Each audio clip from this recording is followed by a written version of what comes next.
Hi YouTube, it's Leah Lauder, your favorite mega church cult survivor. Right back on time, ready to expose. I'm actually live on Instagram, I'm live on TikTok, and I'm live on YouTube all at the same time. So welcome. Yes, I'll get in touch, my love. We got to chop it up in it about Christ Embassy, right? I'm just responding to someone on Insta. So we will do that. I'm just gonna get through what I want to talk about tonight. Yeah. Oh, thanks, Arkid. Thank you on TikTok. All right. So basically, I'm just gonna do a little overview to give people context, and then I'm not gonna talk about this situation again because do you know what? I think I'm too fine to talk about it anymore. That's just the truth. Like I'm just too fine, and I just, regardless of the situation, my time is just expensive. I'm not cheap. Oh, hey, YouTube. My time's expensive, and on just like an ordinary day, I just wouldn't give a ninja like this my time. Not now, not in the next life, because this is just me. I'm just lounging at home. So I'm going to talk about it the one last time, and then I'm just going to leave it there. Okay. Because I feel like it's just dragging me, and it's just dragging me down, and the energy it's not a nice energy. So basically, I'm gonna say church member because I don't really know anything about the church that this guy attends. But one thing that I will tell you is that the doctrine's off. That I can tell you, the church that he attends, the doctrine's defo off, because I could tell you that much. But anyway, long story short, he's done this video basically saying, I can't even remember what it was. I mean, he was speaking so slow, but it was something to do with I think like everybody's saying that church is a cult or something. And then he was talking about I think people not wanting to take accountability for their spirituality. And that's why people are basically saying that these churches are cults. So obviously I'm out here screaming church cults every day. Guys, please like up the live on TikTok. Thank you. I'm out here screaming church cults every day, and there's a lot of talk about it. So I was just like, okay, let me respond to this, innit? So I done a little response, and basically I'm not going to talk about that because this is on TikTok, one of my professional accounts. But what I will say is that basically it got me thinking around the topic of accountability. And this is what I wanted to talk about tonight. And the thing is, I was going to do this whole thing where I was going to break it all down and expose the church cult and this and that, his church, sorry, and start breaking down the false doctrine. And I am going to do a piece of content because there was something that I heard from his pastor that just triggered me. So I will do a piece of content on it. But after that, I won't be talking on this topic anymore because yeah, I just feel like it's just giving dusty energy, and I just don't want to be a part of it. So what I'm going to talk about today is accountability. Please like up the live, guys. Yeah, so you're asking, so to be clear, you spent 18 years in First Love, including Lighthouse Chapel and Mustard Seed in the same period. That's a really good question on Instagram. So basically, guys, because I'm on like 3 lives, yeah, I'm gonna try and sit as still, but try and look at everybody, yeah. So basically, when I first joined, it was called Lighthouse Chapel International, and all of the church cults from all around the world came under that umbrella. But then I can't remember exactly what year it is. I want to say maybe 2000 and I think before First Love. I want to say anywhere between 2011 to like 2013. Oh, hey, Queen Nassie. Sorry, guys, if I've missed your comments. Just pin it on TikTok. And then he changed it to Mustard Seed Chapel International. And then I hear it goes by Christ Cathedral. And then obviously he had the other branches. Then some of them in the UK and Europe come under PSCI, Pleasant Surprises. So he does a lot of changes. You know what I mean? Because it's like, it's corrupt, isn't it? It's a corrupt system. So they're always like changing the names, and that could be for any reason. That could be for like reputation. It could be to evade the what, man. Do you get what I'm saying? Like they're just so corrupt. So I mean, it's endless. But do you see what I mean? They've just changed the name, and now it goes by Christ Cathedral, actually. All right. So basically, guys, if you're just joining and you're thinking, who's this girl? My name's Leah Lauder. I'm Mega Church Cult Survivor. I spent 18 years in a Mega Church Cult under Daggy Mills. And so now I come on and I expose just church cults in general. Oh my gosh, I'm not feeling how I'm looking on the thing. All right. Do you know what, babe? Someone's asking how did you know your church was a cult? Um, I'm gonna say just go and put on any preaching with Dagu and Mills. Do you know what I mean? But the older the message, the more blatant it is that it's a cult. So what I probably would suggest for you is Strange Woman. If you type in Strange Woman in YouTube and you listen to one of those messages for about 5 minutes, I think it will be undeniable. But if you stick around, your hair, because this is basically I'm going into characteristics of a cult, but I'm going to be focusing on it from the lens of church cults, lack accountability, and just cults in general, really. Sorry guys, I've got to get, do you know what, I'm just really not feeling how I'm looking on YouTube, and I got to just get it right. All right, guys. So we're going to be looking at cults lacking accountability and why they do. Okay, because this is something that just keeps coming up all the time, and it's something that we can just throw around. But I really want to like break it down. I really want to have like a discussion around this and really break down what this means. On TikTok, I'm being asked, was it easy for you to get out of it? No. Do you know what? This is a good question as well. Because I thought that I came to the realization. Sorry, guys, my TV's so loud, and I haven't set up the remotes. I'm just a girl. Hey, Temmie. So basically, in about around 2009ish, I so-called backslid. So they've got this culture in there where basically they say that you've backslid, like it's like a, they liken it to the scripture in Proverbs, like I forget where it is, but it's like the ideology of the dog going back to its VO vomit. I think I can say that on there. And so it's that ideology that they use, that you're like going back to your old ways. Please like up the live, guys, on TikTok. It's not enough. It's like you're going back to reverting to your old ways. So that's usually if people go back to like the club or they get a boyfriend or whatever. So basically I backslid because I started seeing someone and I weren't going church, innit? But guys, I thought I was backsliding them days. But you know, like when I've come out and I've reflected, that was the first time I tried to escape, y'all. Can you imagine? It's mad. You know, I've spoken to survivors and they're like, it took them 9 years to leave. And that was the survivor that I spoke to who had been there for, I think, around at the same time, length of time as me. So when the survivor's turning around and saying, oh my gosh, it took me like 9 years, I started going back. And I was like, oh my, because this survivor took me back to a certain incident that happened, yeah, with Bishop Richard I of First Love, right? So, but it was like 9 years before this survivor left. So when I'm speaking to them now, I'm like, raw, like, oh my gosh, like, I think I tried to like escape in '09. And even now, guys, it's so much to process. But you know what, guys? I went back, man. Oof. I feel sick saying it. I went back, you lot. That was the biggest mistake of my life, man. Mad Alicia and the car. I went back, man. And when I went back, you know, like begging, they love it when you beg because they're really like I just, you know, because I've got to keep this TikTok so clean. I've got to keep it squeaky clean. It's gonna be like, this is why, guys, you're gonna have to read in between the lines, but woo, it's deep. It's deep. So it took me, I don't know how many years, but pandemic, that's when I woke up. I don't know how many years is that. That's over a decade, isn't it? Woo, makes me feel absolutely sick, man.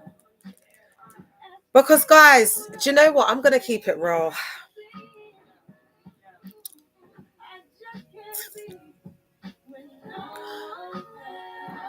Maybe on paper, this guy, you know, yeah. Actually, if we put it on paper side by side, like the guy I was seeing when I supposedly backslid and the church cult, I was actually getting treated better by this guy.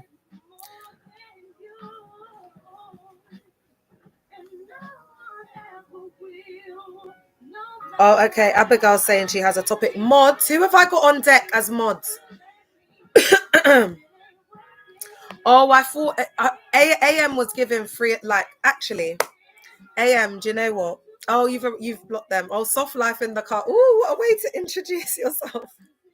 Sorry, guys. I've got trolls on TikTok, but do you know what? Yeah. I'm so aware and I'm so present. And I'm just, thank you, my love. Do you know what's off life? I'm just in a real kind of like, I'm just in a feminine energy tonight. Just got a bit of Lauren on. Do you know what I mean? I'm just feeling fine. Some days I even think, oh my gosh, I'm just even too fine to just be dealing with this. Do you know what I mean? Oh, did I? Sorry, my love. I don't know why it's done that. Someone else said I unfollowed them on Instagram, and I was like, I really don't have time, to be sitting down and unfollowing people, chat. No, you don't just join that, my love. You've got to say what you want to say in the comments. Are you a survivor? Are you attending a church right now? Are you a Christian? Do you know what I mean? Like, what do you mean you want to talk about something to do with religion? What's that something to do with religion, my love? Do you want to say what that is in the comments? Guys, like up the live, please, on TikTok. Temi, I've just followed you. It might be because this is a different account, my love. All right. So basically, guys, I want to get into the topic because this is what I wanted to talk about tonight. And I think it's really important and people can come back and just like look over it and get, a support or deconstruct through the content. All right. So mods, who have I got on deck as mods? Okay, soft life. But who else is helping her? Madalish, are you on here? Are you able to help on TikTok, babe? Yeah. Who's on here as mods? Can you let me know on TikTok? All right. Sorry, YouTube, 1 second. I just need to sort out my mods on here.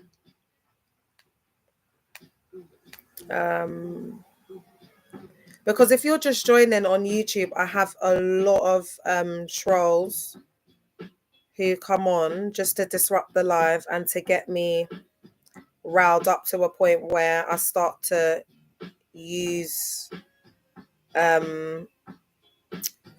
language that is not cohesive with ooh, yeah, it's a bit of Tony Braxton. Wait, let me remember the words. Ooh, so bad, baby, baby, baby. We would get it all night. I'm just singing some of the greats. And again, yeah, yeah. I want you so bad, baby, baby, baby. I just need people to know what time it is. I get so high when I'm around you, baby. I can't touch the sky. Right, you're making me high. Oh my gosh, I still got it. Woo! Temi, I need to make you a mod. Sorry, babe. I just got into the vibe. Jay, can you be a mod? I gotta let out this energy somehow, Jay. Jay, let me know if I can make you a mod. All right. Jay, tonight we're just blocking them up. We're not doing our conversations with people and this, that, and the third, yeah. Because I think I literally have undiagnosed ADHD. So AM in the car. All of you lot, hold the space, please. All right, guys, so let's get into it. Oh, thanks. Are you enjoying the tunes? The sky. You think Tony Braxton's easy to sing, child? That tone, child. It's not easy. It's not easy to sing Tony Braxton. Oh, thanks, babe. Leona Lewis actually went on X Factor a year before I went on. All right, you lot. So let's get into it. Yeah, I want to look at why cults lack accountability, why it's severely lacking. And this is a huge characteristic of a church cult. But what I've been talking about is when I talk about characteristics, is I've kind of been going through them like one by one. But I want to start focusing in and honing in on certain parts of the characteristics of cults, okay? Oh my gosh, yes. A survivor saying, sing this song, sing this song. That's what they used to say. Sing that song. Sing this song, la la la. You lot, they got some mad culture in my culture. It's the cult jargon and the culture in there is absolutely crazy. All right. So the reason why they lack accountability in church cults is because of the structure. So the leaders have this absolute power and control over the members, okay? And the members are encouraged to just blindly obey. Then they do up the isolation from outside influences, and then they do up the us versus them, and it makes it difficult for the group to challenge the authority. Why is that? Because the cult leader is seen as the absolute power, the absolute truth. And then you have to remember, when you look at a cult like mine, yeah, where Dag Heward-Mills has written so many books, and then he gets the pastors to preach from his books, not the Bible. Thanks for the follow on TikTok. Please follow my main account, Leah Lauder 777, because they're trying to prevent me from getting 10k on that. You lot know it's ghetto tube, yeah. I'm working with 3 devices. Anyway, I don't care. This is real life, man. I don't know why. Do you know what I mean? Everyone's trying to act bougie, man. No one's got time for that. We just got to get the information out. So the reason why there's a lack of accountability is because it's from the top down. Hey, Steph, it's from the top down. So all the orders, all the ideas, everything comes from the cult leader. It's an authoritarian structure. So no one has any opinions. It's what he's saying and it's what he's doing. So when something goes wrong, he can't take accountability, because then that's like him have those grandiose ideologies of himself, that supply is not getting fed. And then it's almost like questioning his I'm trying to say, for us, we know it's godlike, like, this godlike supremacy that he's created and this facade. But for them, I'm just going to say this prophet or whatever. Do you get what I'm saying? Because a prophet is supposed to know, do you get what I'm saying? Hear from God. A prophet is supposed to hear from God and be a mouthpiece from God, yeah?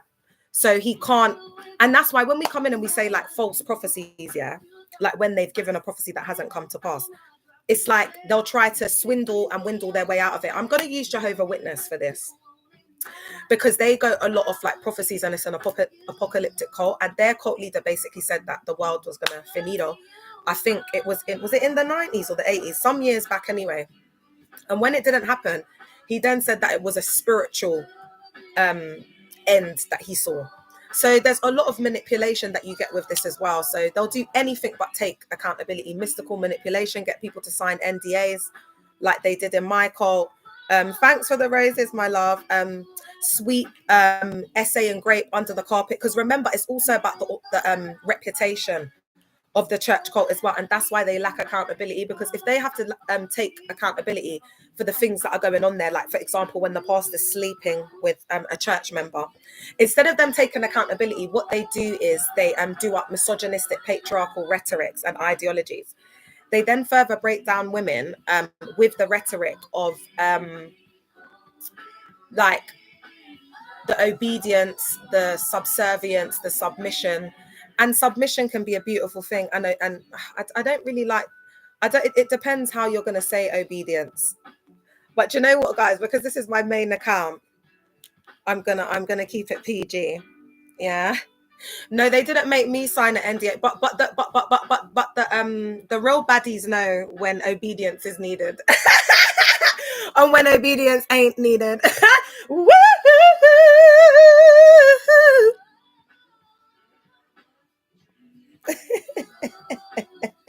So obedience can be a good thing. It just depends in what context you're using it and how you're doing it and what else. Yes, Jay. I was waiting for somebody to get on to it. No, after 6 pastors whistleblowed about the religious organization, they then started making leaders and pastors sign NDAs in there. And I've got like survivors who have signed it. Yeah, so it's mad. It's mad. Yeah. They're doing it up. So they'll do anything but lack accountability. They'll change the name of the church cult. They'll reinvent themselves. They'll put different leaders there, like like what SPAC's done up. They've put there's a different leader there. Nothing's in the cult leader's name. Why is nothing in the cult leader's name? His name's plastered all over the website.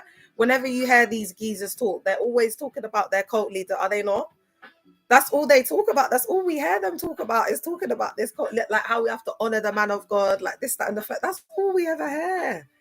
If they go to a particular church cult, all we're going to hear about is that cult leader chat.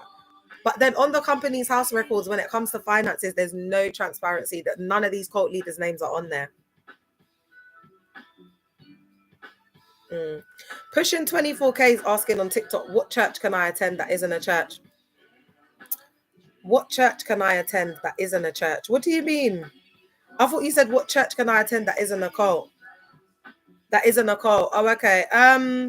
You're gonna have to look at that yourself, my love. Do you know what I mean? Because if you're not a child. Do you get what I'm saying? Like you've, and this is why I'm saying that you've got to do what you've got to do for yourself. Do you get? I can't give you the answers to that. Do you know what I'm saying? Ooh, all right, Instagram. I'm gonna come to you because they're talking about the 6 pastors. Because you know what I'm gonna say, babe? I'm gonna say that I can't, I'm not claiming to be like these fake prophets, you know what I'm saying, where I'm claiming to, see into the spirit and see into every church in the world and, be able to come and tell you, which, I can't do that, babe. Do you know what I'm saying? I wish I could. I wish I could be like them and just, put on a show for you and, give you false hope and, sell you a dream. I wish I could sell you, mansions in heaven like they do. You lot, do you remember when I said on that live the other day? Imagine if you went into the church cult, when they're asking for offerings and you're like, oh, I'm just gonna sign my Kingdom of Heaven check. Oh, hey Steve, I'm just gonna sign my Kingdom of Heaven check to you. Here's £1,000. Here's the £1,000 seed. Wouldn't they be offended? But you're here selling us invisible blessings, though, aren't you? And you're here selling us promises. Don't you realize when it comes to anything that they're giving us, mainly it's always invisible. It's not tangible. It's always like these blessings. I'm going to speak a blessing over your life, or they're going to, it's like when they really want to, give it that pizzazz, they'll get out the anointing oil.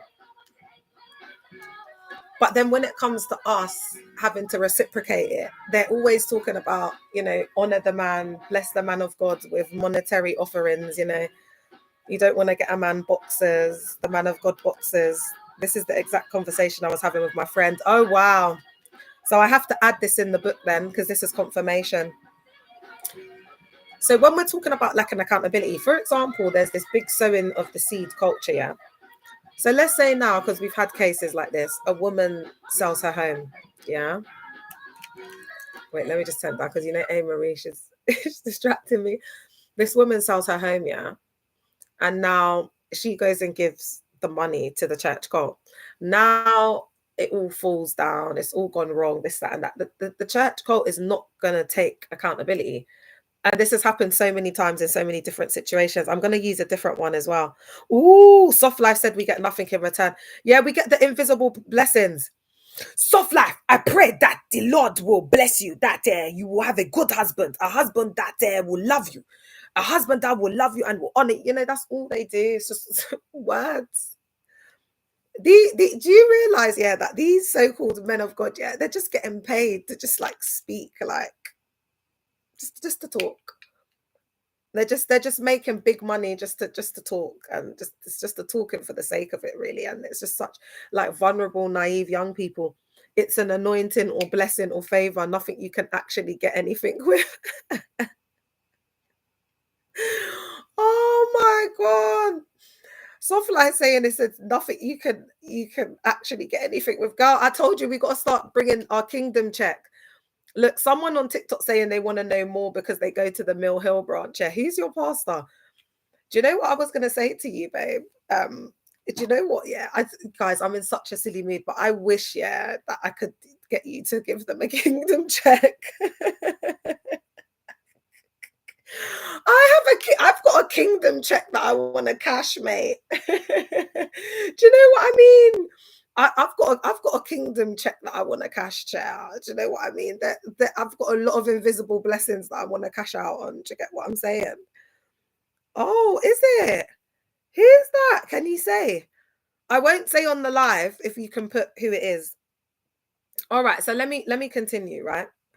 So now we're going to look at more of a detailed explanation as to why cults cannot just like take accountability. Okay.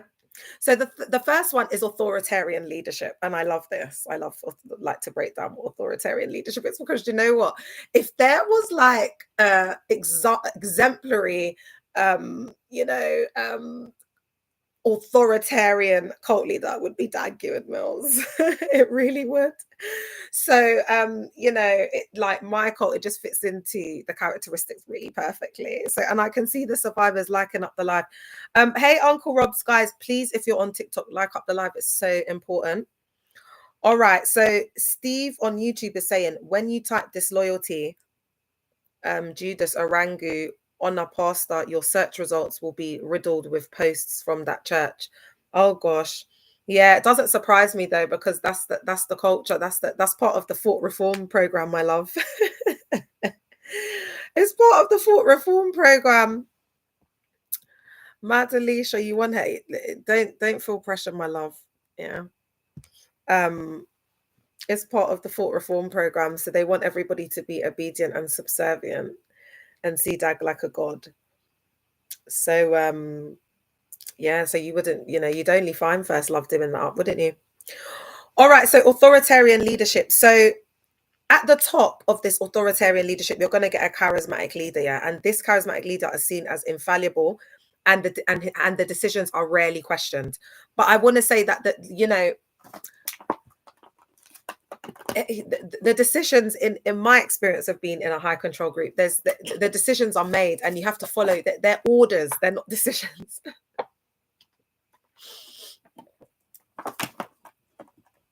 Does this resonate with anyone else?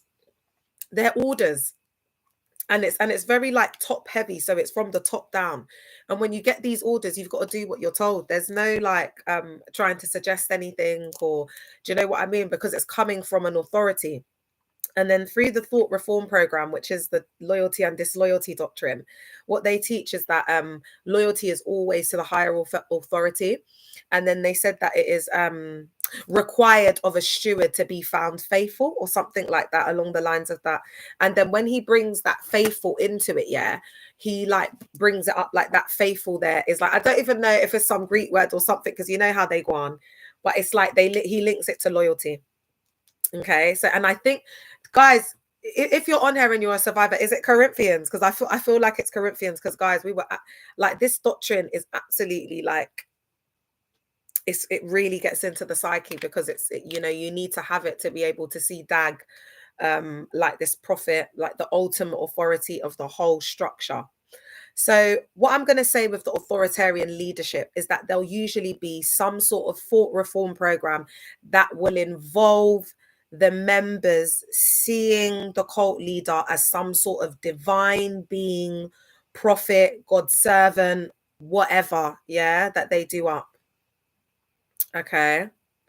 I've lost it. I was going into something there. Yes, and that is why there will be a system within the self-sealing system where it will be like a pyramid scheme, and there'll be different levels, layers, and ranks which you have to go through. So from the very first start, some sort of new believers school, some sort of introduction to the history of the church cult, some sort of introduction into other religions. You know what I mean? That's all part of the Thought Reform program. Then you'll go up levels to like maybe shepherds or leadership training or discipleship training or something like that, depending on the culture of the church cult. But oh my gosh, you're joking. 1 second, guys. But there'll always be sorry guys, there'll always be some sort of system or structure in there that will involve you seeing the cult leader as the ultimate authority within the system. And what that also does is it also starts to put you into these groups where, because they want to isolate you, okay, and they want to do up us versus them. So they fill up your time a lot with these ministries. So their aim is to like get you into these groups, get you into these meetings, get you into these ministries, get you to be making friends within the self-sealing system. And then from the pulpit, and depending on, this is another interesting fact about these self-sealing systems, and in my book I'll be breaking this down more, but depending on the size of the church cult, a lot of people have said it's worse when the churches are smaller. And I've been reflecting on this a lot because I had a lot of survivors from NGRM, and it's a tiny church. But their level of exposure to cult characteristics and ABUSE was so strong that I started to think and say, do you know what? I could understand how in smaller churches, there's just like a slightly different culture, or there might be more of one typology of characteristic that they will use to maintain control over cults. What do I mean by this? Let's break it down. So in NGRM, you've got like two false prophets. You've got the husband and wife being false prophet and prophetess, yeah. So it's like double the layer of exposure. But because they've got a smaller amount of people, they're using this prophetic gift. So there's a lot of mystical manipulation. So mystical manipulation is just like, like premeditated events, or they might know information or find out information through certain ways, and then they manipulate it through like that's the dark mysticism. Do you get what I'm saying? Because it's not prophecy, because God doesn't speak through the mouths of liars, unfortunately. So do you know what, guys? I'd rather be real and bear it all and have people saying I'm this, that, and the third, than trying to be this squeaky clean, do you know what I mean, image where I'm just fake. Do you know what I'm saying? And just living a complete lie. I'd rather be in my situation over that any day, because I've been there. So anyway, they'll use a lot more like mystical manipulation, like, like prophecy, like to keep people like controlled that way. So, and what through the mystical manipulation, what I mean is like from the pulpit, if they've got a smaller group of people, they'll be using like an emotional manipulation as well, because they'll know the needs of the congregation more. Because if there's only like 30 or 50 people there on a good day, or 200 people, it's easier to remember. Do you understand what I'm saying? That's why the branches, people have to work harder, they have to work more, they've got to put more work in, because they're like building these smaller church cults from the ground up. And there's also a lot of pressure because they have to like prove themselves, and there's a lot of like financial responsibilities that are attached to this as well. And what happens is the people who are sent off, they start to sometimes like pay from their own pocket. Do you get what I'm saying? Because they really see it as an investment, like it's their chance to like go out and have that. Guys, it's so sad. Like I've known of pastors to be like go completely broke, like completely broke, to the point where they can barely feed their family, because they've got to get petrol to go to the church cult. They've got to, do you know what I mean? There's just stuff that they've got to do, like, and they've got so much pressure to like make this money, because they've got to like make the money to cover like all the costs for the rent of the hall and the space and whatever. And then they've got to give like a certain amount to whoever it is, you know what I mean? So I've had survivors coming forward and saying that they've had to pay like light bills before, and they've had to give like £100 seed offerings. It's so sad, because it's not, attending church, it shouldn't feel like a burden. Do you know what I mean? You shouldn't be feeling exhausted. Do you get what I'm saying? You shouldn't be like feeling a pressure. Do you get what I'm saying? To have to like be there exactly on time, and feeling anxious and feeling sick in your stomach going to church because you don't know if the pastor's going to kick off because you were like 5 minutes late. And they just don't understand, do you know what I mean? That things can happen because like their whole life revolves around it, especially the first lady, like their whole life revolves around the ministry. So they really do get into the business of the members, like they're in the business of the marriage. And then they have such unhappy marriages. Hey, cutie, they have such unhappy marriages. Do you get what I'm saying? So then they want to be in everyone else's marriage. So then what happens is they, their bedtime talk is, oh my gosh, I can't remember. I can't believe Priscilla and Daniel are on the brink of divorce. Oh, yes. I know it. I didn't see that one coming at all. I know, that's why we have to be thankful to God. We have to be thankful to God that our marriage is working, because, when you just look at the things that are happening in today, you just don't know. Yes. Oh, good night. It's like that. There's no passion. There's no, you know what I mean? It's like an arrangement, but they feel good in, being able to like speak about others and the things that they're going through. Because remember, they're hearing really extreme things. So it's like an escapism for themselves. And they make like, because just as much as the members are codependent on the pastors are also codependent on the members, because it's like that. But then would I say codependent? I'd say more of a supply, actually. But that is a codependency though, isn't it? A supply, but then they can just discard. So that's why it's different with narcissists. So I'm not trying to say it's the same as like a survivor or a member currently there, but I'm just saying in terms of, I mean, the members are paying their bills. They're providing them with, ongoing supply, they're feeding their ego and their grandiose ideologies. I mean, it's just, the list goes on and on and on. Do you know what I mean? And it's taken us years to, connect the dots with, like narcissism and, religious spaces and whatever. But, the time is now. Do you know what I'm saying? Hey, I don't know. I'm not sure who that is. But yeah, the time is now, man. The technology is here. The information is here. And I'm here for it.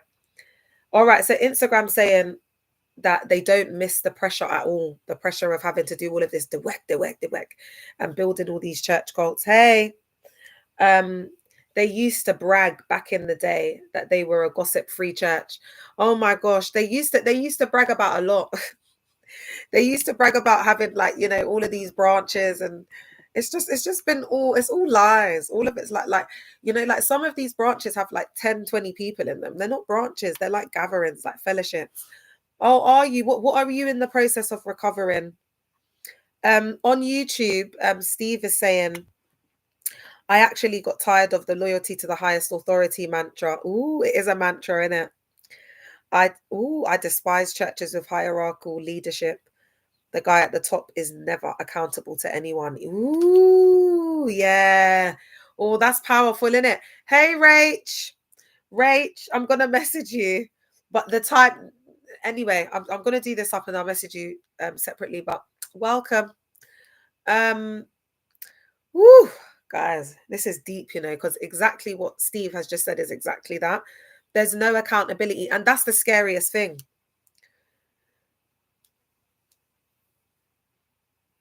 That's the scariest thing, man. That's the scariest thing, It's just like them not having any accountability to anyone. Recovery from what do you mean, my love? All right, so let's move on to the other facet of the lack of accountability in church cults. Yeah, and that is suppression of dissent.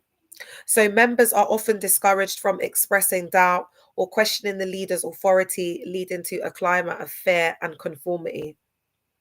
So, okay, so this is also where we're going to talk about cognitive dissonance, because that's also, the repression of, doubts, and what right and wrong is, and it's that wrestle, against in the mind, and then it's like you're in that fight or flight mode. Do you know what I mean? To the point where your mind, I feel like your mind just kind of gives up, and then you kind of go into an autopilot. Yeah. Does that resonate with people? Hey, Anita. So someone's asking on TikTok how to tell if they are in a cult.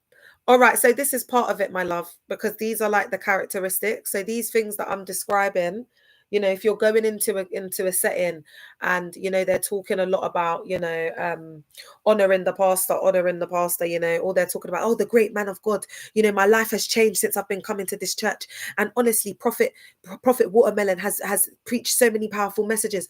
I mean, without Prophet Watermelon, my life has changed. Before I used to be drinking, and I used to be doing this, and I used to be doing that, but now since I've been listening to the messages and I've been delivered my life. It's just like that. It's very scripted. It's very scripted. It's very rehearsed. Do you know what I mean? It's very boring. Yeah, it's very overdone. It's very yeah, it's played out. So when you see them with this type of behavior, and also another thing as well, because these are very subtle. Soft life, you lot, hey, Neurosite, can you look at that comment? The one about, do you go to church now? That's doing up the most. Do you think you can just sort that for me, please? Because I'm just, oh, thanks, AM. Oh, Mrs. CM saying I accidentally stumbled into a cultish prayer meeting the other day. Oh my gosh. Oh, girl. Oh no. That's what I'm saying, man. It's not safe outside in these streets, man. It's not safe outside in these church streets. There's a lot of these churches that they're looking like churches, but they're not. They're just high control groups, babe. Because a lot of them it's these egotistical men. Do you get what I'm saying? Why do cult leaders talk about you indirectly from the pulpit? You feel ATTACKED. Oh, inquisitive mind is part of us, but I did think that comment was a bit crazy though. I'm not gonna lie. So I can see why you blocked it up. But inquisitive mind is part of us, but I don't know if that's our inquisitive mind. So let's just wait and see. Yeah, if they're telling you to bring a lot of people, there's a constant drive for recruitment. They're putting a lot of pressure on you to be there, to be doing outreach, but you're feeling very pressurized. Oh, Anita's saying no life outside the church, Monday to Sunday, church work, no time for family, friends, or hobbies. Ooh, that's a good one, boy. People are deconstructing.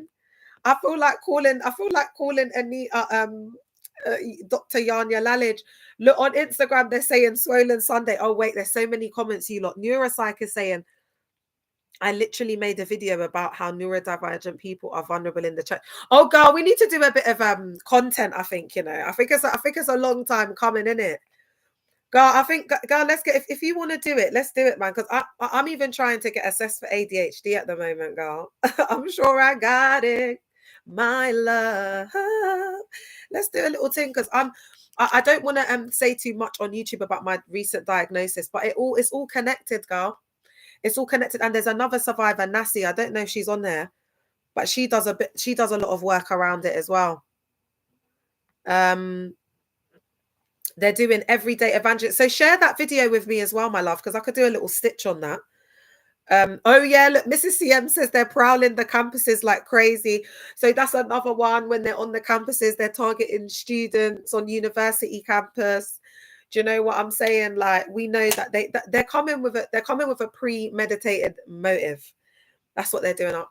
You know, on the uni campuses, they're wild on their child. They don't even mention the church, you know. They don't even mention the church cult. They just try and act like they're friends, you know, like, oh, hey. Like, they target people when they're unpacking, you know, when they're moving into the accommodation. Yeah. So they'll target people when they see them coming in, and they'll start to like love bomb them. Guys, it's a lot. We've heard the survivors on there. Hey, DJ. So back to this swollen Sunday thing, because this survivor's commenting up, and I appreciate you, man, because there's not many on Insta, and he's just holding it down. So swollen Sundays, swollen Sundays are like this, oh god, it's just this mass drive of recruitment. That's what I'd say. Yeah. And they put so much pressure on you to do up these swollen Sundays. Not only is there pressure to be out in the streets on the lead up, yeah, like following up these people, you got to call people. They do up these call centers. I don't know what they would call them in your cult, but we have to physically come in the church. They used to make us go on outreach, like in the early part of the day, like for hours, then go back to the main headquarters in London Apache and do up what they would call centers. And then they would put up all of the centers, like the center names on the screen. Like I used to be in Dashan on the big wide screen, you know, it was like you know, like a cinema screen. That's the screen I'm talking about. And we would all be there, and then everybody would have to be submitting through like what their numbers were, and it was put on this spreadsheet, and then it would go up on the big cinema, you know, widescreen TV. And so what we had to do was we had to come back to the call center. Oh, look, my sister's here. We used to have to come back to the call center, and then we'd have to like be calling up the people that we spoke to on the day. Like, so when we go Oxford Street, or wherever it is that we're going, we would all go to different parts. Oh, hey, Nikki. Hey, my love. Hey, gorgeous. And then, yeah, it's a pyramid scheme. It's a pyramid scheme, and it's recruitment. It's recruitment. So I was a telepastor. That's what they used to call us. The leaders of this call center team. Guys, they just give you these crazy names to make you feel like you're something. Oh, thanks, sis. They give you these crazy names to make you feel important, but really they're just laving you out, child. So anyway, we'd be calling up everybody that we spoke to in the day. And then they would be like, go through your whole phone book, yeah, and call all the people that you've ever spoken to. Oh my God, you lot. So what you'll get from these church cult promoters, yeah, is like what I call cold calls. Guys, my book's going to be so good, you know. You lot make sure y'all get it, chair. Because as I'm writing it, it's like how I'm talking on the lives, you know. So I'm going to be breaking down all of their little tactics. It's going to be crazy.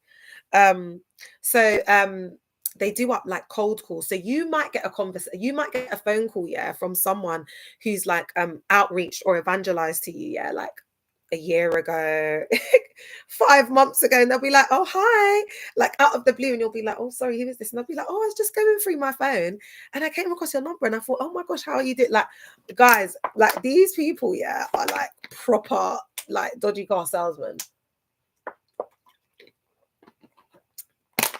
You know, like they won't take no for an answer. And the thing is, yeah, they proper like indoctrinate them in there to see themselves as like superheroes. Do you know what I mean? Because you need to be like thinking you're like that to be operating at the capacity that you need to be operating at in these environments, child. Because the way they work you out is just absolutely crazy. Like you've got to be in there Monday to Sunday, 24 hours a day. There is absolutely no compromise. You know, it's all or nothing in there. You're in or you're out. You're with them or you're against them. It's us versus them. And the reason why they're just so pressed about me speaking out is because the cult psychology, it fits perfectly. Like once you hear it, you can't unhear it. And once you see it, you can't unsee it. Hey, oh my gosh, hey girl. Are you all right, my love? Welcome. Oh yeah, come in, sweetheart. Yeah, do you need the charger? Do you need the charger? Wait, just wait there. Sorry, guys, I just got to give my little girl the charger. Oh, hey, my love. Yeah, man. So it's crazy, man. Like and you know what? It must be crazy hearing it from, you know, like the outside lens. Like when you're getting recruited, do you get what I mean? And then you're thinking about the steps and you know the things that they've done and just the straight up non-stop calls, closing the door, my love. The non-stop calls, do you get what I'm saying? The just the lack of boundaries. Do you get what I'm saying? I'm trying to be very, very clean. Oh look. You're saying you remember me being so quiet. I was a completely different person, babe. That was never me. That was never me. It's just the severe indoctrination in there, man. Oh, thank you, come in. I don't want to say your full name because I don't know if that's your real name. All right, let me go to TikTok and then I'm gonna go to YouTube because YouTube's blowing up as well. Ooh, Anita's saying on here that especially if you're a uni student, you're fresh, far from home, no guidance, your mind is carnal. Ooh, yeah. Yeah, and they do up a lot of fear with the uni as well. Do you get what I'm saying? They do up a lot of fear, like, you know, that you're going to go to HELL, you're going to fall away from, you know, Jesus. There's a lot of that. And everyone's like, you know, you have to remember that these kids, yeah, like they're just like, I'm 38 and I still feel like I'm 20. Do you know what I mean? Like when I cast my mind back to when I was 19, I was like 18, 19. I just didn't know what the hell I was doing. Like that's a child. That's 7 years older than what my child is now. Are you crazy? Like at 18, she's still but that's still my baby. That's still gonna be my baby. Are you having a laugh? Oh, thanks, babe. Oh, okay. So you're saying that you used to remember me being loud and friendly, like how I am now, and then I became quiet, like recluse. Yeah, I met you. Okay, so this is one of my young people. I didn't know if you wanted me to say. So this is one of my young people, that's on Instagram, and that I worked with. Absolutely beautiful, wonderful, amazing young person. You're gonna get me emotional. That I'm so proud of. I'm so proud when I see you on social media and I see how beautiful you are and all the wonderful things that you're doing. And so when I see people like you, it makes me feel like that work paid off because as much as I was in this church cult, I really did try to do the best I could for the community, man. I really did with the as severely indoctrinated as I was. But it's sad because, hey, Indy, it's sad because I think that if I wasn't as severely indoctrinated, I could have done so much more. But do you know what? Everything happens for a reason. All right, let's go to some of the comments on YouTube. I remember a time when I promised my pastor that I will reach 400 people and I would bring 100 the next swollen Saturday. The next day I came alone, late actually. You know how some uni students are. Oh, I'm so sorry. That must have been, you know, that pressure and that letdown, and they blame it. They put all the blame on you, and this goes back to accountability. Do you know what I mean? Like everything's our fault. It's because we're not spiritual enough. We didn't pray enough. We didn't do outreach enough. Do you know what I mean? It's always our fault. And it's like, why does it have to be like that? Like that's not the way that church is supposed to be. We're supposed to come like joyfully, into the house of the Lord. We're not supposed to be having anxiety and thinking, oh my gosh, the people are not coming, and all we're thinking about is calling up these people. We're not even, like there's a certain state of mind when you come into like, the house of God or a state of worship or whatever. There's a certain mindset that you're supposed to like, prepare yourself for, to get into that mindset of coming to worship God. But all you're thinking about and all you're consumed with are these tasks of getting these people in. Do you know what I mean? And, having to submit your data and having to say how many people came, and the embarrassment in the shepherd's meeting when you haven't brought the people, the number. Because when you're a leader in these church cults, you got to submit the number. So you might say you got 5 people might have confirmed that they were coming, but what I used to do, because I started to clock the game, because I'd been around for years, innit, by that time. So I used to always underestimate the people that were coming. So me, like, come on. So if I spoke to someone and they were like, oh yeah, I'm definitely coming, but I've got to just go to my friend's thing first, and I would just say in my head, that's a no. So if I've got 2 definite yeses and I definitely know they're coming, I've arranged pickup. Do you know what I mean? I've got their address. I've got, like it's 30. Then I'll put them 2 people down. Like once I know, yeah. But if they're not confirming things and they're saying they're gonna come and whatever, I never used to put them down. But a lot of people, they wanted to be, like the big guys, because they're gonna put your data up. But the thing about that is, afterwards you're gonna get rebuked because you didn't bring the people. Do you get what I'm saying? And now it's like you're feeling like a failure. So I rather would underestimate so that I would look like I'm overachieving. They make you stand and explain why your souls didn't come. Oh my gosh, I got to get the sound effects on TikTok, man. Because, nah, what's going on? It's true. You lot, they would make us stand, and every time you got to answer the cult leader. Oh, here it is. Oh, guys, let me just do a little chair so that I can keep it down. And then every time, like, the cult leader would be there, you'd have to stand and, like, say what you're saying.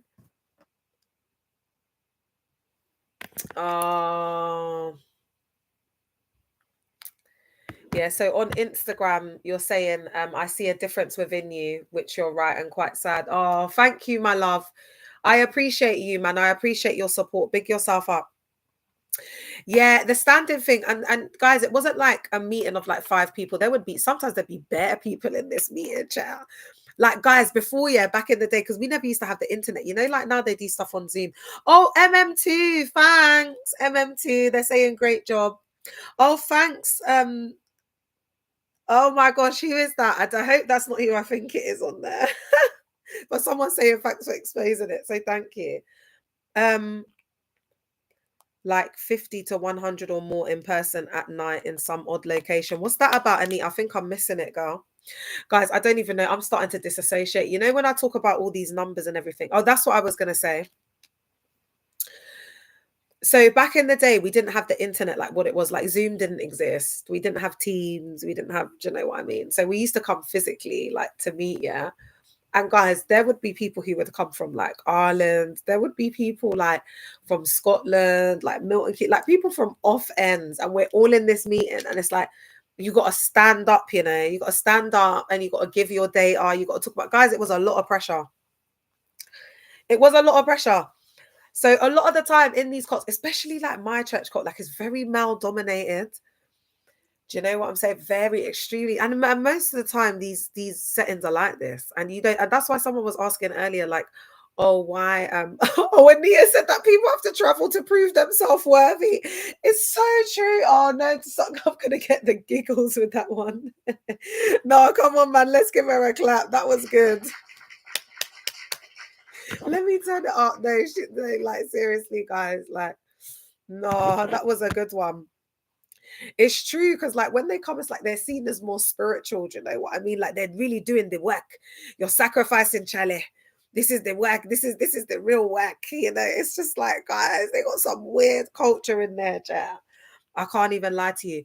So yeah, we'd have to stand up in these meetings, and then there was a certain way that you'd have to like. So basically, you go through a training in there, and if you're like a favorite or whatever, no, but when I was in the cult, I used to say that I was half Ghanaian and half Lebanese. I just thought I'd put that in there because, when I was severely and heavily indoctrinated and embedded and engulfed in the Ghanaian Christian fundamentalist cult that I once attended for 18 years, a lot of people did actually think that your girl was always, you know, Ghanaian. So that might be why you're getting that vibe. Do you get what I'm saying? Because all my spiritual daddies, all my spiritual daddies are Ghanaian, child. So I'm basically Ghanaian, baby. Like if I'm gonna make a soup, I'm making Ghanaian soup. I don't even make Caribbean soup. I make Ghanaian soup. That's what I do. I blend up everything. I was taught to make the Ghanaian soup. And once you go Ghanaian soup, you don't go back.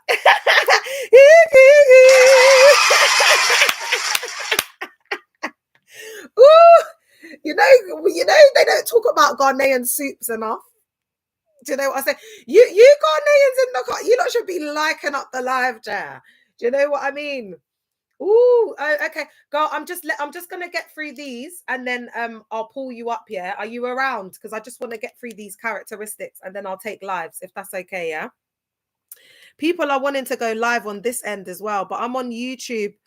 What did you want to say? The truth hurts, because I know this girl on here. Coming from the look, another survivor saying coming from the outskirts of North to get to Apache on a Tuesday. Apache is in Peckham. Ghanaian soup taking 6 hours. I know, I love it, man. You probably have Ghanaian DNA. I've done the DNA, girl. I'm Nigerian and Sierra Leonean. But I'm not gonna lie, I do, but because you know why, yeah, like Nigerians, they're more like, loud and like extra and flamboyant. But I don't. But do you know what though? I do feel like I'm mixed race, man. I'm half Nigerian and half Ghanaian because I was in that cult for 18 years. I cannot deny my Ghanaian heritage. I cannot deny my Ghanaian heritage. Do you know what I'm saying? Yeah. And I think if you get a good Ghanaian guy, you get a good one. Do you get what I'm saying? But that Ghanaian men need to stop being so tight, man. Then I might come over to that side of the town. Do you know what I'm saying? Oh my gosh, look, soft life is Sierra Leonean. Yeah, that's the thing. It is a mad mix. That's the thing. But it's because my ex-husband is Nigerian, isn't it? And I recruited him in from the outside. So if I hadn't recruited my ex-husband from the outside, I would have had a Ghanaian husband. Oh, do you like it? Oh, thanks, Steve. Are you Ghanaian? I would have been like Mrs. Oh God, I nearly said the name that I nearly was, Ooh, ciao. But yeah, I would have been Mrs. Sutton. Do you get it? I don't want to say any of the last names in case I say a survivor's last name by accident or something. So I'm not going to go there. But anyway, let's continue going through these characteristics as to why they lack accountability. DJ said Kofi's and Kwame's. Yeah, girl. Yes, girl. So isolation and control. So cults often isolate members from their family, friends, and the outside world. And it makes it harder for them to get access to them and to gain alternative perspectives or to get information. So within the isolation and control, I'm going to bring in Steve Hassan's BITE model, which is about authoritarian control. And then it's looking at 4 strands, it's looking at behavior control, it's looking at information, thought, and emotional control. Okay.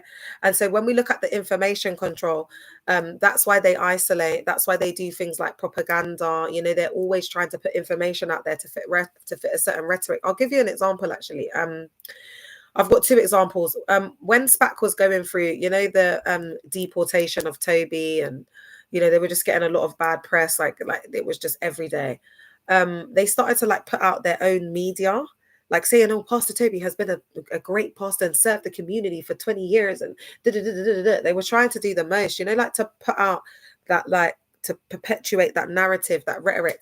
And and then he was paying a lot of, well, actually, I don't know if he was paying. This is allegedly. There was a lot of because you have to be careful with these guys, boy, because they are a small cult. There's not many of them left. So they got a lot of time on their hands, Jar. So I want to say for this live, everything that I've said in this live, I'm saying allegedly. And I'm so glad it's on YouTube as well. So it's recorded. So everything that I say on my lives is always allegedly. Okay. so there was a lot of like Nigerian media outlets and stuff that was putting out all of this like good press about Toby. Similarly, I've seen that there's some sort of website or something for my cult, and basically it's just like a whole load of like information about Dag, but they've put up like other pastors that are connected to Dag. So it's just a mess, but they put out this type of information because they want to get, when their pastors getting exposed or there's some sort of controversy, they start to create these things. Someone with better knowledge on this area might be able to give me the actual name for this, like in theory.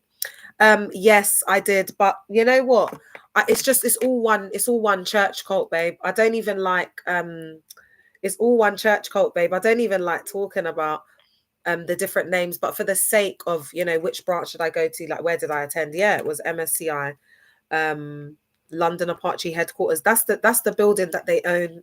Do you get what I'm saying? Like in the UK, I don't know if they own another building actually. So we've then got manipulation and mind control. So this is to basically, guys, all of these are characteristics of a cult, but this is why they lack accountability. Is this making sense for everybody? Can you let me know across Insta, TikTok, and YouTube if this is making sense?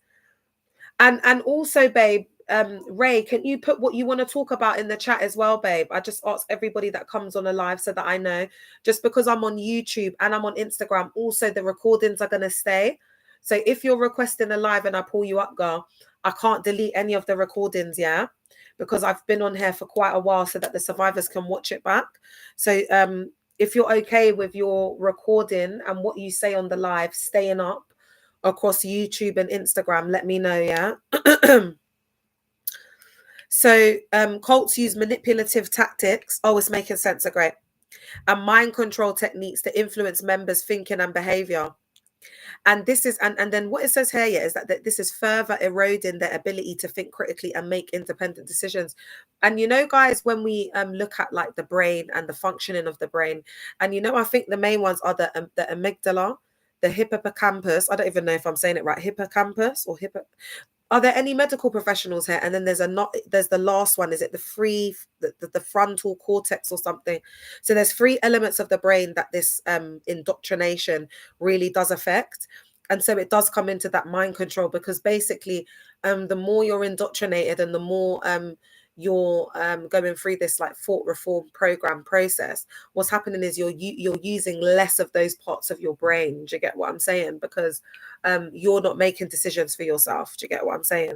Your pastor's making the decisions for you, or you're being indoctrinated to make decisions in certain ways. So you're not using certain parts of your brain, where you're using your autonomy, you're using your creative thinking, you're using, do you know what I mean? Which get those juices and those signals in the brain going. So eventually it just starts to rewire the brain. There must be a certain pattern that the brain makes. Do you know what I mean? Because it's just like a computer, and it just starts to I think in a way the brain just starts to shut down, because I've got Addison's and hyperadrenalism and chronic kidney disease, and it's all related. It's all to do with the brain. It's all to do with the trauma. Thanks for the follow.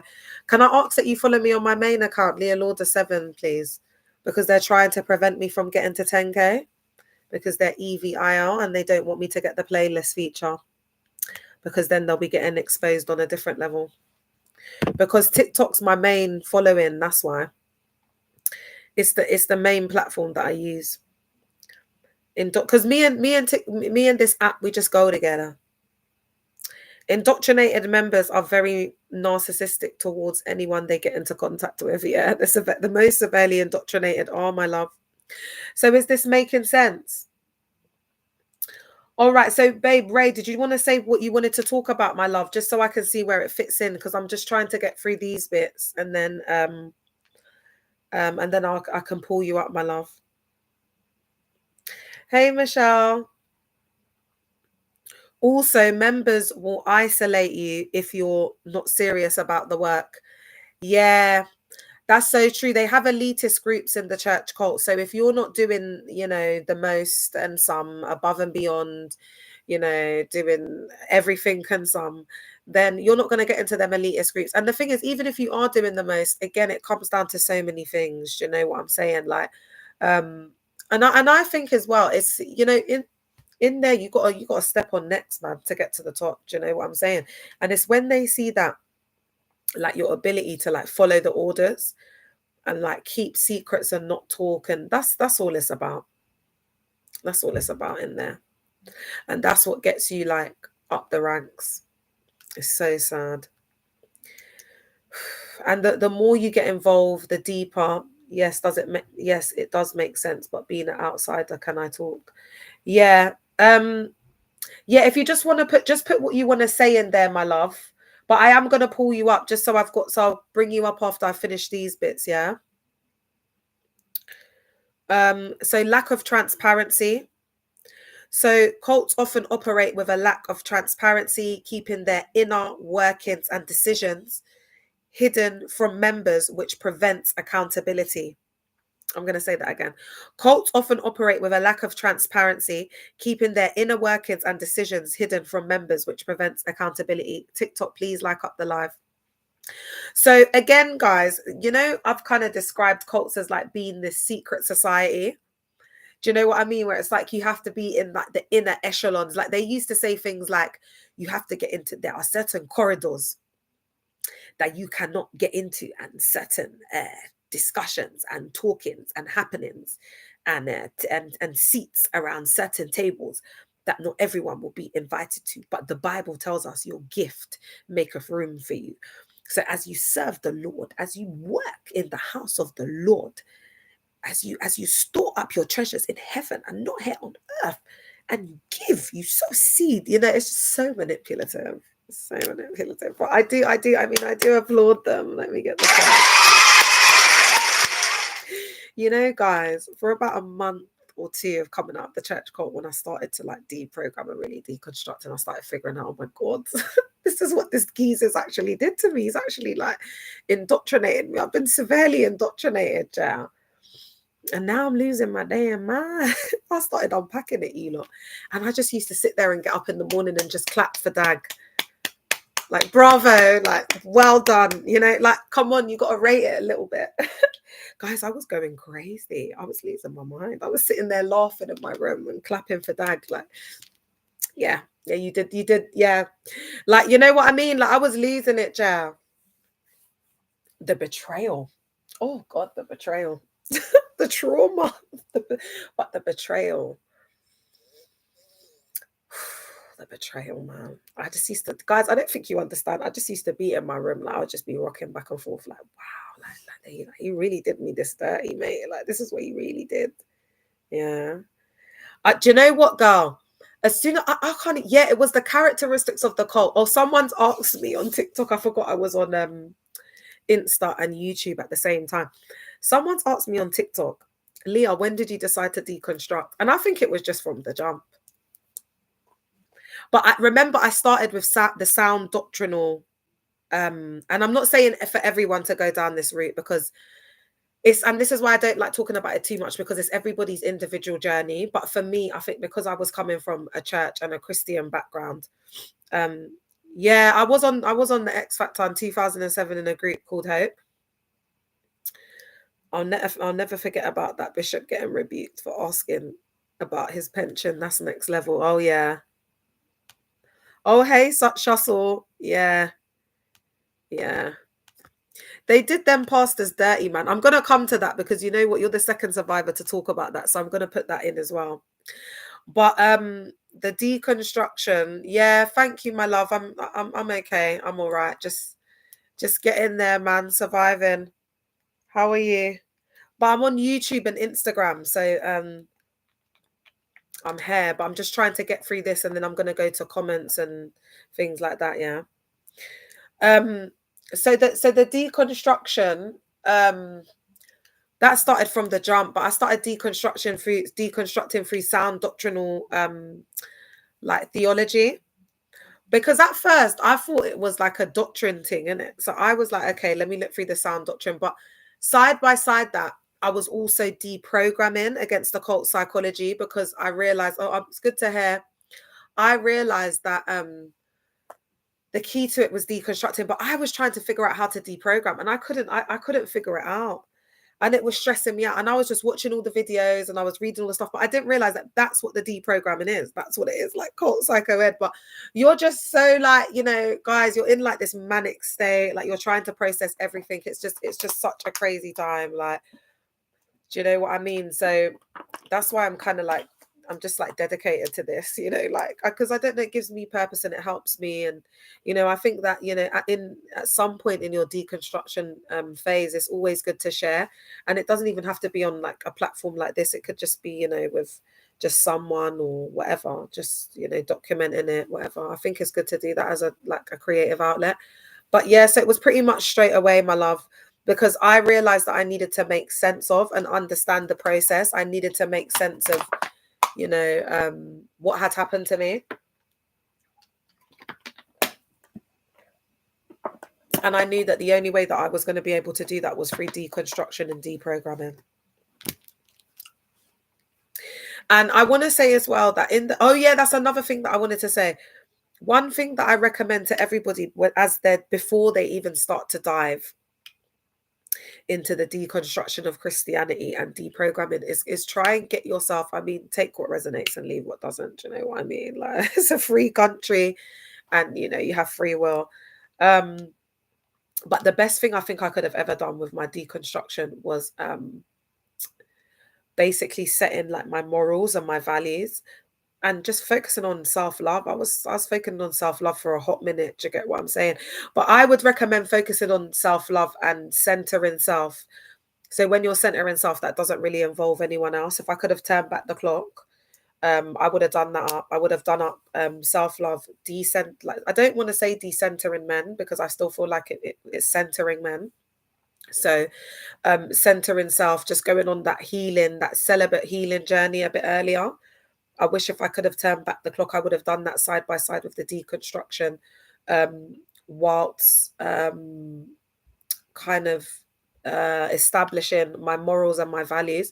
It's really important to do that, especially outside of religion, because you need to go within to find what that is. And I'll tell you why this is so important. It's so key because when I started doing up the sound doctrine, and I'm not coming at for sound doctrinals and whatever. I know a lot of different people listen to the content, but I have to speak my truth, and this is my truth. I went to a lovely sound doctrinal church, and they were so lovely there, and you know, it was really nice, but it was triggering at the same time because I was just traumatized from my cult. But one thing that I found with just like a lot of the sound doctrinal leaders, and then a lot of the like theory, like cessationism, is I felt like it was on the radical lens of fundamentalist Christianity. So I felt like the more I was deconstructing and deprogramming around the most extreme ideologies in the church cult, what I found was I just found that I felt like sound doctrinal, some of the sound doctrinal theory wasn't really that far off, but they were on the other end of the spectrum. But then because I was like, part of my values and my morals was like boundaries and, you know, like self-love, but then I was doing a lot of work around like empathy and healing of the inner child and being in touch with self and self-awareness and things like that. So I think I was very like self-aware at that time. So it's like I wasn't just looking at things from like a face value. I was like digging deeper into it. And remember, oh yeah, and this is another thing that you should do with deconstruction as well, is you need to bring these leaders down to like a very human level, because they spend a lot of time brainwashing us to see them as like these grandiose like images. Do you get what I'm saying? Like, because they have grandiose images of self. So that's why a lot of people come out and they're still afraid and scared, thinking that they have some sort of power or authority or whatever, or dominion, you know, over their life and whatever. So you need to deconstruct by that side by side. But ultimately, what I found, because I loved myself, and I was, and then as a woman, that's why I say like you have to do that deconstruction around just the history of women, because it's been deleted and hidden. So there's so many different layers and facets. That's why when people say, Leah, what church can you recommend for me on Sunday, please? I'm like, baby, I don't know what to tell you, my babe. I don't know what to tell you. Don't know what to tell you. I don't know what to tell you, baby, because, you know, I'm just trying to unpack like where our history is as feminine beings.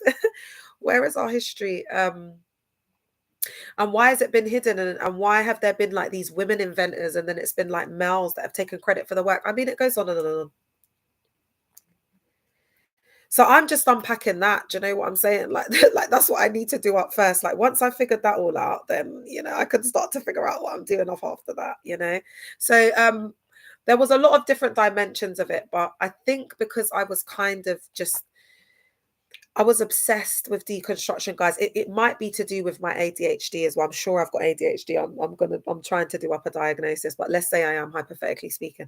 I just became so obsessed with like just researching around cult psycho ed, guys. I was watching every documentary.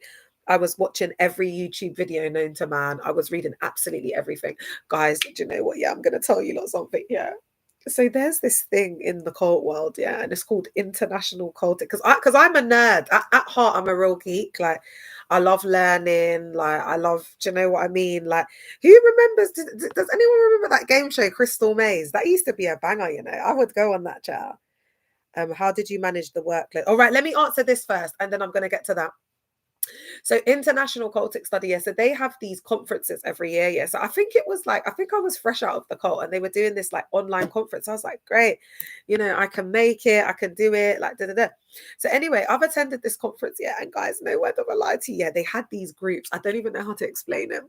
They were like WhatsApp channels, yeah. But remember me, like I'm coming from this cult where like there is a drive for recruitment, yeah. Like like mega church. I've been doing up recruitment in the pandemic. I built my center to over 4,000 members. Like I was like, I'm winning this book, because basically you had to set up these groups, yeah, and then set up these channels and engage the people and get like threads and conversations going. Guys, when I tell you I was at it like for 48 hours, I was not sleeping. Like I'm just like dedicated to win this book. Oh, the book's there, but because I'm on YouTube, I've got like, before I go, I'll show the book, yeah. And I won the book. And guys, it also made me reflect on myself during that conference as well, because I was like, oh my gosh, like I'm very much like still got that, because you have to be really competitive in there. Do you get what I'm saying? Because you've got to bring the most souls. Like, it's mad, you lot, man. You're just in there recruiting people like that. That's what they're talking about, when they're talking about doing the work, doing the work of the Lord, working for the Lord, work. That's what all they're talking about is recruitment. Like going out on the street and outreaching and calling people up. And guys, like there's been survivors. Like, guys, I used to have like this prayer list on my wall, yeah, guys.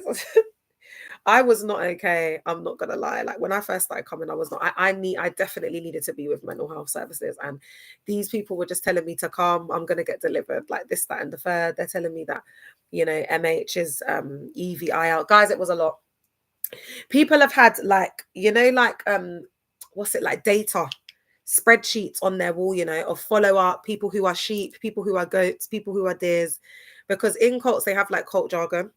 So my cult leader has like these stages of like, is it like is it in, I don't even know what book it's in, man, but it's basically the different stages of like commitment. I think it is that what it is, guys? The deer stage, the goat, the sheep, and ultimately they want you to get to like the sheep, because the goat is seen as like, not easy to tame. And so the cult leader does describe, members and so-called souls, sacred, souls of, precious children of God as, goats and different things. And he calls people orangus in there. So a lot of the time, guys, there's a lot of things that they do in the cult is ever so subtle, because remember I said to you that they hide in plain sight.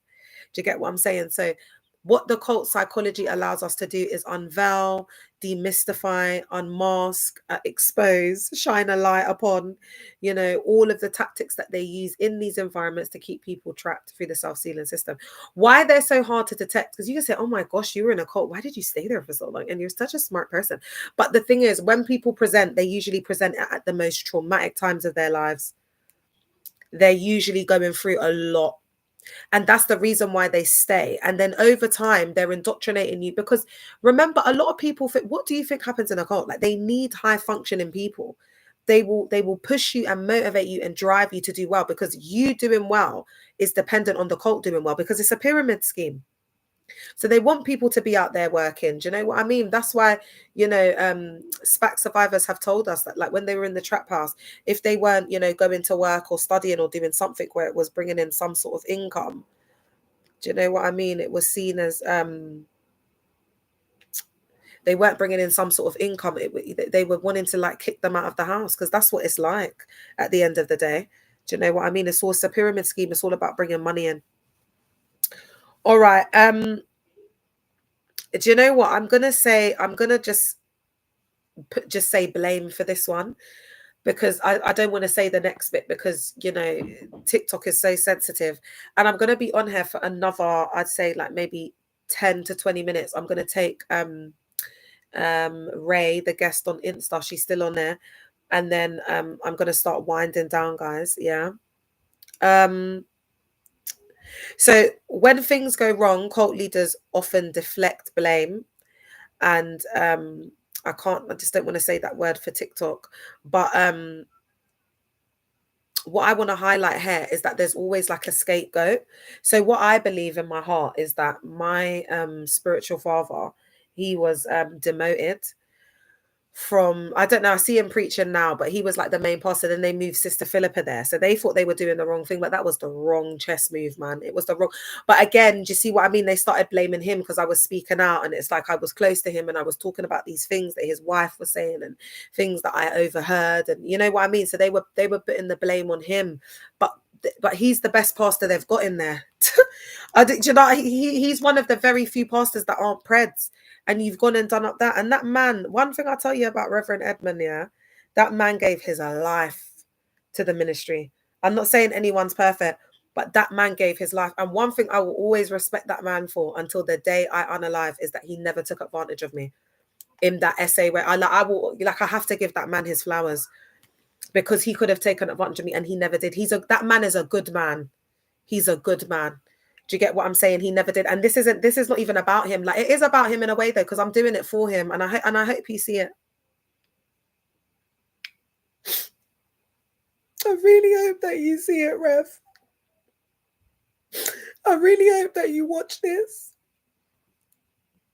because you were also recruited when you were 19 and you didn't have any parents and you were taken advantage of and you were vulnerable. And Richard has done the same thing he's done to you, the same thing he's done to Dan. It's the same thing he does. He takes advantage of young kids, like young people who don't have parents. And I do believe in my heart that my pastor, Reverend Edmund, I do believe that every choice that he made, I think he did in his heart think that he was making it for my best, like for the best for me. And I do think that there was real love there. Do you know what I mean? I honestly do. And I saw that man as a father.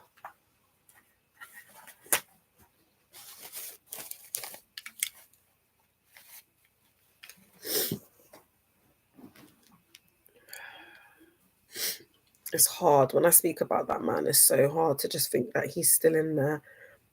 Do you know what I mean? Like, to think that, it's just like his whole life. It's just taken that man's whole life. And he has a genuine heart for God. Do you know what I'm saying? Like, a genuine heart to serve God. And that's why it's sad. You think I want to be out here doing this? Like, I loved the mega church. Like, I wish it was real. I wish it was real. I wish it was a refuge and a haven for us, being in the hood. I wish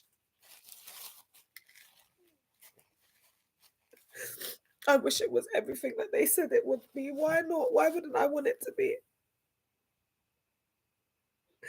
I wanted it to be a second chance for us. I wanted there to be, I wanted it to be like hope.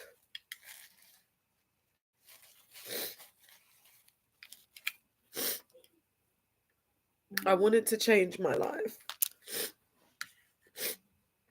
I wanted to change my life for the better. when I was ready to serve the Lord and give my life and give it all up, including my dream of singing in the world, because, you know, it wasn't glorifying God. So I gave my talent, all my talent,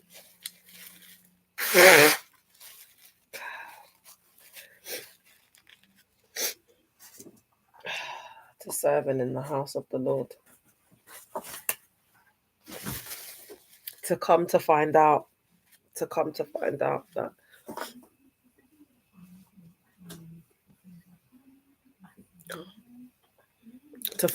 it was all lies.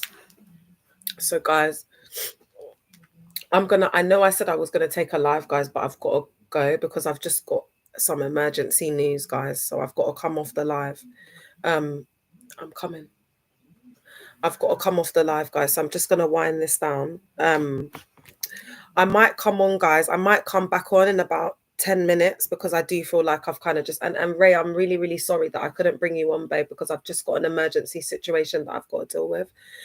So I've got to go, but I might be back on later. But if I'm not back on later, guys, we will finish it off tomorrow. I'm really sorry to have to just, you know, like end it here when it's so emotionally charged, but I do have to go. Yeah. So I'll try and come back on, my loves. Okay.